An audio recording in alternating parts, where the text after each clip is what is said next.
Bonsoir à tous, merci de nous rejoindre sur La Première. À la une de l'actualité de ce mardi, le secteur de la perliculture sera davantage réglementé. Les producteurs et les négociants attendent de leur côté un soutien du pays face à la baisse du prix de la perle. La réforme du statut des infirmiers de la fonction publique prendra effet à partir du 1er janvier. Près de 1000 fonctionnaires seront reclassés en catégorie A. C'est l'un des sujets que nous aborderons avec notre invitée, la ministre du Travail et de la fonction publique, Vanina Krolas, est sur notre plateau ce soir. Enfin, nous verrons qu'à l'approche du Nouvel An, les artisans comptent bien tirer leur épingle du jeu. Portrait ce soir de Kavailani qui confectionne des couronnes et des serre-têtes sophistiquées. La filière perlicole s'impose comme la deuxième activité économique du pays. Un secteur stratégique qui fait vivre près de 500 producteurs, mais pour eux, le prix de la perle est trop bas. Parallèlement, une loi de pays est en préparation. Elle vise à structurer la filière. Le texte a obtenu un avis favorable du CESEC. Aliho Etif Afana, Mélissa Chong. En 2024, la filière perlicole a généré plus de 7 milliards de francs pour 9 tonnes de perles vendues. Une douzaine d'ajustements répartis sur 4 axes majeurs ont obtenu un avis favorable du CESEC. Pour la direction des ressources marines et son directeur Moanamam Atoya Hutapu, ces évolutions régulières permettent d'accompagner le développement de la filière. Cette modification vient encadrer en priorité l'activité d'écloserie sur la partie amélioration de la gestion du domaine public maritime et de la protection des lagons, sur la partie traçabilité et qualité des produits perliers, mais également sur toute la partie renforcement des capacités de contrôle et de suivi des activités de la filière perlicole. Les recommandations de l'autorité polynésienne de la concurrence présidée par Joan Per portant sur la protection des lagons et la libéralisation commerciale ont également reçu un avis favorable. Il s'agit de protéger la perle de Tahiti, donc d'avoir une norme de qualité sur la perle de Tahiti, donc qui serait un produit haut de gamme, mais de laisser la liberté en fait aux professionnels d'avoir des produits un peu plus bas de gamme, donc qui seraient les perles traitées, à condition de veiller à ce qu'il y ait une meilleure information du consommateur. Si les producteurs comprennent la volonté du pays de mieux encadrer l'activité, ils demandent surtout une hausse du prix de la perle, aujourd'hui vendue autour de 700 francs l'unité. Du côté de l'activité elle-même, on ne voit pas. Regardez, au niveau des aides, on est aidé que le carburant, c'est tout. Quand on parle du prix de la perle, on ne les entend pas. On entend rien. Comment faire monter le prix? On n'entend pas non plus. Une revendication soutenue par Ferdinand Chin, vice-président du syndicat des négociants. Les producteurs, ils ne sont pas aux anges, comme on dit, ils survivent. La direction des ressources marines, le ministère de la perle, connaît le coût de production d'un producteur, aussi bien au Tuamotu qu'au Gambier. Je pose la question. La direction des ressources marines rappelle qu'elle n'a aucune compétence sur le prix de la perle et qu'elle n'assure pas la promotion de la filière. Selon elle, la création d'une structure dédiée serait nécessaire pour valoriser la perle de Tahiti à l'échelle internationale.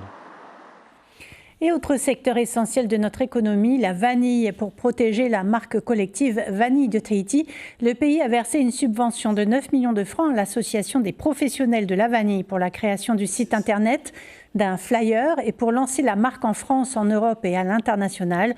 Une enquête publique est en cours sur Internet concernant l'IGP, une indication géographique protégée.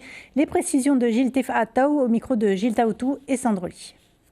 Pour mettre en place un modèle de qualité, une démarche de qualité, parce que notre vanille est concurrente à d'autres vanilles, notamment la vanille de Madagascar, la Bourbon, la Planifolia. Madagascar produit 2000 tonnes. Nous produisons 30 tonnes par an. Donc il est essentiel que nous puissions produire une vanille de qualité. Et c'est pourquoi l'IGP est une reconnaissance de signe de qualité. Nous vous en parlions hier soir, le centre hospitalier est en manque de sang. Les fêtes de fin d'année approchent. Le centre de transfusion sanguine lance un appel aux dons. Il reste environ 200 poches, ce qui correspond à 15 jours de stock. Le docteur Julien Brou rappelle que le centre de transfusion sanguine est ouvert tous les jours de la semaine à partir de 7h, sauf le jeudi 1er janvier. Il est au micro de Sandroli. Parce que, bon, jeudi, c'est le jour de l'an, vendredi, c'est vendredi, après le jour de l'an, samedi, dimanche, donc 5 jours, 4 jours sans prélever. C'est une situation extrêmement difficile, donc il est préférable de prélever mardi et mercredi, refaire les stocks pour pouvoir assurer la transfusion de tout le territoire. Je suis toujours vigilant, je veille à mes stocks, il n'est pas question de perdre un malade parce que le CTS n'est pas au rendez-vous. Il faut approvisionner les dépôts de Moorea, Taravo, il y a Rayatea, les Marquises, l'hôpital, les cliniques, ça consomme énormément de sang. Et tous les jours, il faut être sur le front. Les infirmiers de la fonction publique attendaient cela depuis 15 ans. À partir du 1er janvier, les infirmiers classés en catégorie B passeront en catégorie A. Une réforme importante qui vient réduire les inégalités et valoriser le métier. Le point avec Chiquita Teiva et Sandroli. 15 ans que les personnels infirmiers demandaient une modification de leur statut, c'est aujourd'hui chose faite grâce au gouvernement Broderson. Avec une formation d'État Bac+3, un infirmier comme Manu était rémunéré en catégorie B. Dès le 1er janvier, tous les infirmiers de la fonction publique passeront enfin en catégorie A, une reconnaissance pour la profession. Être infirmière aujourd'hui, en termes de pénibilité, il y a une lourde charge physique et mentale et psychologique. Parce qu'on ne travaille pas sur du bois, on ne travaille pas sur une voiture, on travaille sur de l'humain. Je pense notamment à ceux qui sont aussi aux urgences, ceux qui sont en réa, les gens qui travaillent dans les services, qui font 12 heures de garde et des nuits aussi qui sont très pénibles, qui mettent parfois leur famille de côté pour travailler pour une âme. Près de 900 infirmiers de la fonction publique sont concernés, aussi bien au CHPF, dans les structures hospitalières de Moorea, Rayatea, Taravao et des Marquises, mais aussi ceux exerçant dans les dispensaires de Tahiti et des îles. J'ai 32 ans de carrière, je suis, je pense, une des plus anciennes. Je suis très contente d'abord qu'on nous reconnaisse le bac plus 3 années et demie d'études, plus la difficulté de notre travail, donc les Covid, tout ce qui s'est passé. Et puis pour la nouvelle génération, du Fénois surtout, parce que ça va stimuler, je pense, les jeunes gens et les jeunes filles à venir à l'école d'infirmière. Pour les organisations syndicales, d'autres professions telles les aides-soignants, les brancardiers et techniciens de labo en catégorie C et D attendent aussi une reconnaissance. Aujourd'hui, effectivement, pour nous, moi je n'appelle pas ça une victoire, c'est une première bataille de gagner. Mais seulement, les plus petits aussi attendent aussi qu'on révise aussi leur statut. En attendant l'application du texte, les syndicats espèrent que cette modification tiendra compte de l'ancienneté de chacun. Bonsoir Vanina Krolas, bienvenue. Vous êtes ministre de la fonction publique, c'est vous qui avez porté cette réforme. Le syndicat FO déplore une perte de salaire lors du passage en catégorie A. L'ancienneté ne serait pas prise en compte. Est-ce que le texte final va tenir compte de l'ancienneté des agents ? Pas du tout. C'est tout l'intérêt justement de ce passage en catégorie A. C'est lié au niveau de diplôme, donc à une rémunération supérieure qui tient compte de ce niveau de diplôme. Donc c'est tout l'intérêt de cette réforme. Et donc forcément, il y a un gain lié à cette réforme. C'est entre 25 et 50 000 francs en début de carrière et 178 000 à 200 000 en fin de carrière. Et on vient en fait adapter les grilles de rémunération au niveau diplôme. On a des infirmiers effectivement de catégorie B qui passent en catégorie A parce qu'ils ont un bac plus 3, mais également les puériculteurs qui ont un bac plus 4, donc qui ont une grille en fonction. Et les IAD et les IBOD également, les infirmiers anesthésistes et de bloc opératoire, qui ont un niveau bac plus 5, avec donc une grille de rémunération correspondante. Alors cette réforme s'inscrit dans une réforme plus globale, avec la création notamment d'une fonction publique de santé, avec la mise en place des établissements publics de santé. Les postes seront plus attractifs grâce à cela ? C'est le but effectivement de la réforme, c'est jouer sur l'attractivité des postes, parce que de plus en plus, on a du mal à recruter sur certaines fonctions, notamment les médecins, les praticiens hospitaliers, également les infirmiers et même les aides-soignants. Donc c'est faute à la formation qui n'avait pas été, pour les aides-soignants en tout cas, qui avait été fermée depuis quelques années. Donc on vient de le rouvrir, on devrait petit à petit venir combler ce manque. Mais c'est effectivement le but et tenir compte également des évolutions qui peuvent exister ailleurs, pas seulement en métropole, mais également dans la région Pacifique. On l'a entendu dans le reportage, les aides-soignants aussi aussi aimeraient une évolution. Il y a d'autres professions également qui aimeraient voir leur grille Alors, évoluer. c'est la prochaine étape, effectivement. On s'est mis d'accord déjà avec les organisations syndicales, notamment avec la FISAP, qui nous a présenté un projet de texte pour qu'on puisse justement engager les discussions sur cette réforme et la prise en compte surtout de toutes les responsabilités des assistantes de santé publique et des assistants. Mais il n'y a pas que des femmes, il y a des hommes aussi, notamment dans les archipels éloignés où ils sont pratiquement seuls à exercer dans ces archipels. Beaucoup de responsabilités. Alors toujours à propos de l'administration, on se souvient de la détresse des agents des catégories D qui demandent une revalorisation salariale. Vous leur avez proposé un guichet social. Quel bilan est-ce que vous tirez après 5 mois ? Alors, depuis juillet, effectivement, avec la vice-présidente, nous avons reçu 178 en tout, agents de catégorie D et C de l'administration. Des rencontres très, très, très intéressantes qui nous ont permis effectivement de constater que tous les agents de l'administration ne sont pas confortables, enfin n'ont pas un niveau et peuvent également être confrontés à des difficultés sociales. Mais la plupart du temps, ce ne sont pas les personnes elles-mêmes, les agents eux-mêmes qui sont concernés, plutôt leur famille, leur environnement, parce qu'ils sont souvent les seuls à prendre en charge toute la fratrie. La revalorisation salariale est envisagée ou pas du tout ? Alors, il y a déjà eu une revalorisation salariale. L'idée, en fait, c'est plutôt de pérenniser ce guichet social au sein même de l'administration. C'était en fait un test pour voir de quelle manière ça allait fonctionner.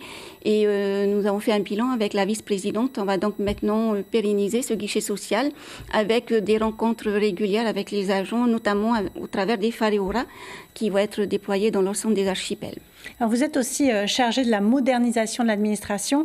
En 2026, la fonction publique coûtera au pays 35 milliards de francs, 100 millions de francs de plus. Alors Louis Haouloré estime qu'il faut réduire la dépense publique. On l'entend souvent parler de ça. Vous voulez contenir finalement ces dépenses, éviter qu'elles n'augmentent ?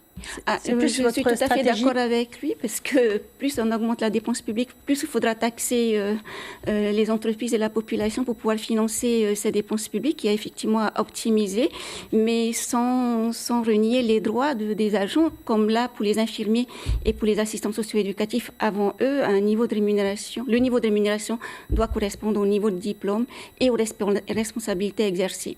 Donc nous sommes effectivement d'accord, donc il faut qu'on joue sur les effectifs pour pouvoir maîtriser cette dépense publique. Il y a aussi le projet Pépérou qui doit restructurer le service public. Est-ce que la digitalisation des services est en cours aussi ? Mais complètement. On a notamment le projet Romia qui a été... Enfin, c'est même plus un projet puisque c'est effectif avec donc... la plateforme numérique pour l'ensemble de l'administration qui va permettre de faciliter les démarches. On a également les démarches qui permet de dématérialiser certaines démarches administratives de plusieurs services au travers notamment des Fareora qui permet également de rapprocher l'administration des administrés. Donc effectivement, la modernisation de l'administration est un outil qui doit permettre de simplifier le travail des agents et peut-être des entreprises aussi des agents et des entreprises et également d'orienter l'emploi vers peut-être plus de liens, plus de relations avec la population et les entreprises, un accompagnement beaucoup plus poussé et donc laisser les nouvelles technologies et l'IA faire le boulot qui ne demande pas de relations. Donc les agents seront plus consacrés à l'accompagnement. Alors ce chiffre, le taux de chômage, il est passé de 7,5% à 6,7% en un an. C'est encourageant. Concernant les jeunes sans emploi, des dispositifs d'aide à l'emploi existaient auparavant, les fameux CAE. Par quoi est-ce que vous les avez remplacés ? Si vous les avez remplacés, et quelles solutions vous proposez aux jeunes ? Oui, les CAE ont été remplacés depuis un an déjà par des mesures d'aide au contrat de travail. On a voulu en fait privilégier les aides au contrat de travail plutôt que les stages. Et c'est ce qui a donné en fait les résultats de l'emploi pour 2025 puisque les emplois sont beaucoup plus stables. On a moins d'emplois précaires, c'est ce que dit le rapport. Les emplois fragiles ont diminué au profit d'emplois plus stables et à durée, comme les CDI. Le poids des CDI dans l'ensemble des emplois a augmenté. Et c'était le but recherché, c'est d'améliorer l'évolution de l'emploi.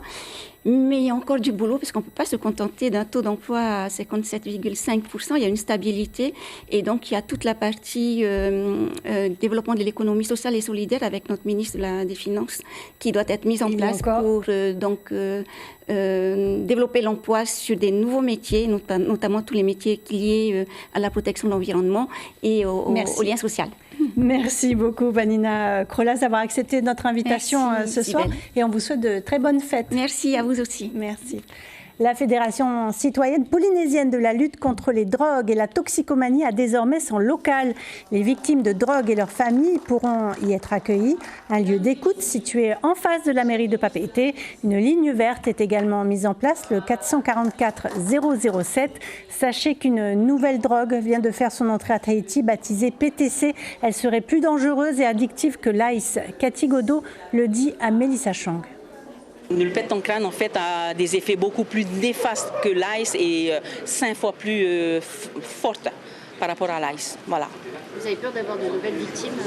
De nouvelles victimes et on va dire des cas dramatiques surtout parce que a priori des retours que l'on a donc c'est des crises cardiaques, c'est des accidents de la route. En fait on n'avait pas besoin de ça et encore moins en ce temps de fête.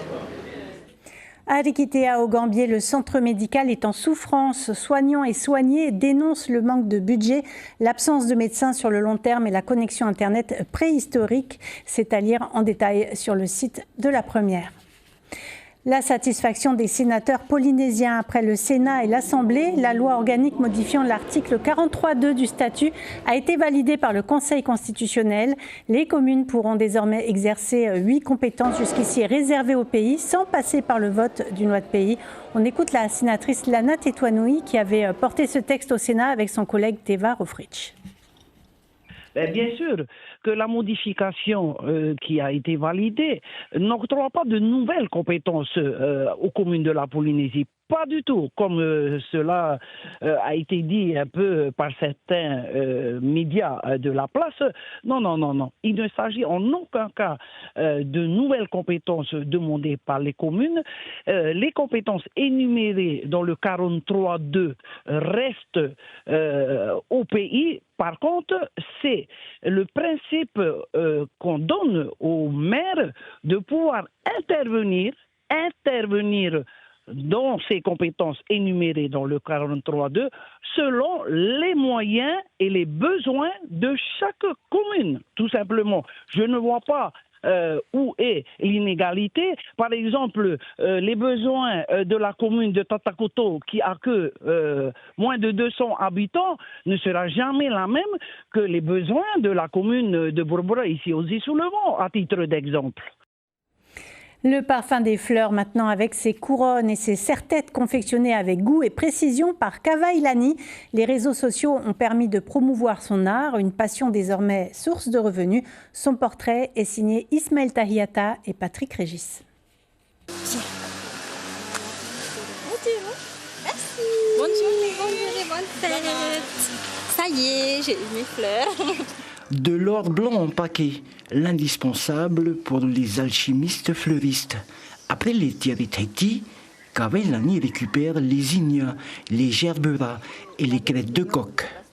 C'est vraiment des commandes organisées, 4 jours minimum à l'avance. Même les fleurs du jardin rentrent dans la confection des couronnes.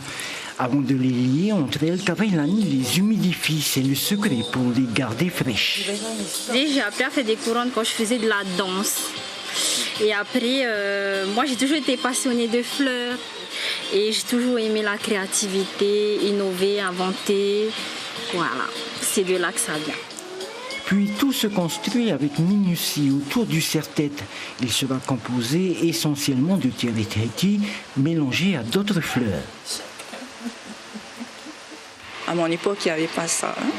On faisait des couronnes simples, feuillages, fleurs, et puis on allait faire la bringue. Mais là, c'est vraiment sophistiqué, stylé, moderne, quoi. En 2021, elle crée son compte Facebook My Beautiful Hair et partage ses créations en photo. L'ascension est fulgurante. Ça, c'est mon petit agenda du coup. Là, j'ai toutes les dates et toutes les heures de récupération avec les quantités et voilà. Pour le réveillon de la Saint-Sylvestre, Cavellani a reçu une commande de 20 serre-têtes à 3 000 francs la pièce. Une touche d'élégance pour briller le temps d'une soirée. Ne manquez pas, après ce journal Temata au Fénois, 60 ans de télé depuis notre installation rue du Mont d'Urville jusqu'au studio de Pamat-Hey. Nous vous proposons un documentaire inédit réalisé par Philippe Sintès, du noir et blanc à la couleur, de la radio des années 50 aux images numériques d'aujourd'hui. Il retrace l'évolution de Polynésie la première, l'histoire d'un média et à travers lui, celle d'un pays. Regardez cet extrait.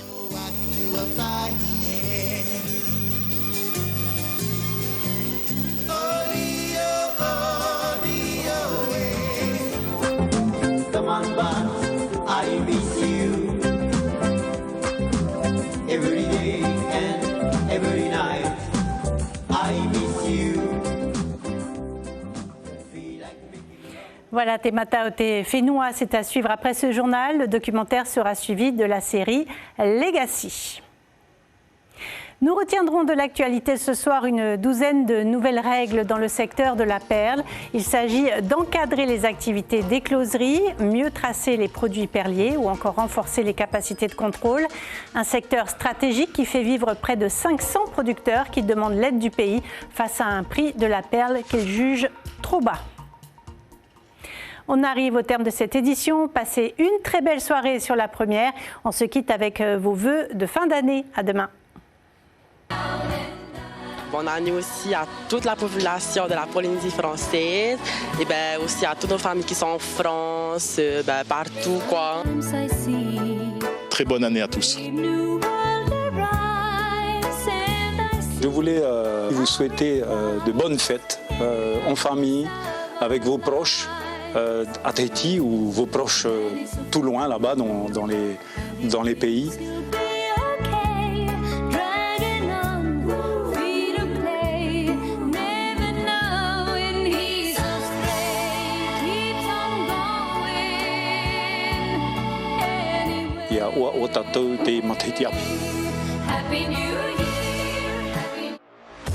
Retrouvez toute l'info sur WhatsApp en scannant notre QR code.